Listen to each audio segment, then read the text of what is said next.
কিছু মানুষ মোমবাতির মতন হয়, সবাইকে আলো দিতে দিতে একদিন নিজেই ফুরিয়ে যায়।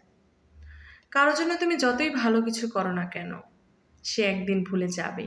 এটাই বাস্তবতা। ভাবতেই অবাক লাগে, অভিনয় করা মানুষগুলো কত সুখী হয়, আর যারা মন থেকে ভালোবাসে তারাই না দিন শেষে কষ্ট পায়। ভালোবাসার যুদ্ধে আমি হেরে যাইনি, হেরে গেছে আমার সাজানো স্বপ্নগুলো। টাকা দিয়ে সবকিছু কেনা গেলেও কেনা যায় না সুখ, কেনা যায় না সত্যিকারের ভালোবাসা। তাই তো আমাদের জীবন এত কষ্টদায়ক। যে ভালোবাসার পেছনে কোনো স্বার্থ থাকে না, কোনো উদ্দেশ্য থাকে না, সেটাই প্রকৃত ভালোবাসা। কিছু মানুষ আছে নিজের ভালো থাকার জন্য অন্যের ভালো থাকাটাকে কেড়ে নেয়।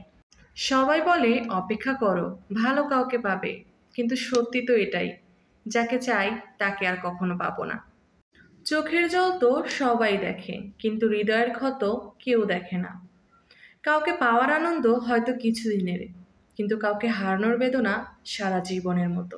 ভালোবাসা মানুষের অবহেলাগুলোই না একটা মানুষের ধ্বংসের জন্য যথেষ্ট।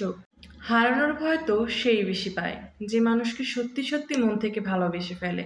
না পাওয়া কোনো কিছুর জন্য কষ্ট তো হয় না, কিন্তু কষ্ট হয় কোনো কিছু পেয়ে হারিয়ে ফেলার পরে।